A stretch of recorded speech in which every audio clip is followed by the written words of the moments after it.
Boxing జిల్లా అధ్యక్షులకి, అదేవిధంగా మన లక్ష్మణ్ అంటే ఇంకా 24 గంటలు వేరే పని ఉండదు, ఇదే పని మీద ఉంటాడు. పిల్లల్ని ఎలా తయారు చేయాలి, నేషనల్ ఆడించాలి, డిస్ట్రిక్ట్ ఆడించాలి, ఏపీ ఆడించాలని చెప్పి.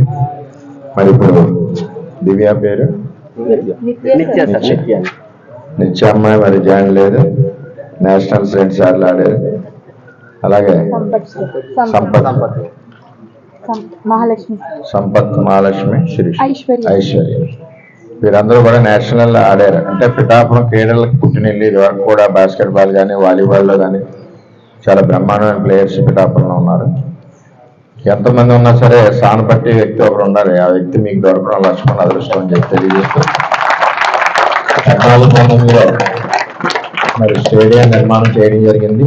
ఆ సైట్కి కూడా చాలా తగులు గొడవలు అయినాయి. మరి అవన్నీ క్లియర్ చేసి నిర్మాణం చేయించడం జరిగింది.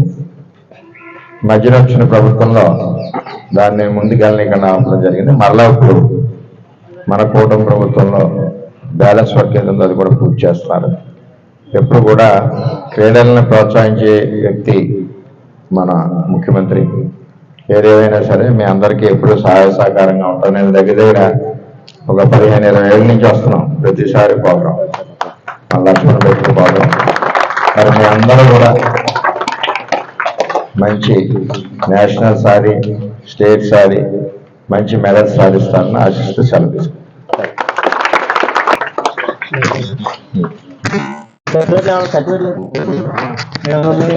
ముందుగా లక్ష్మణ్లో ఎన్ని రోజుల నుంచి కృషి చేస్తున్నాడండి? సుమారు 4 రోజుల నుంచి సమ్మర్ క్యాంప్ పెట్టవుతున్నాడు. లక్ష్మణ్ ఇక్కడ అవుతుందా? ఇప్పుడు కాకినాడలో పెడుతున్నారు కదా అంటే లేదు సార్ ఇక్కడ అవుతుంది అన్నాడు.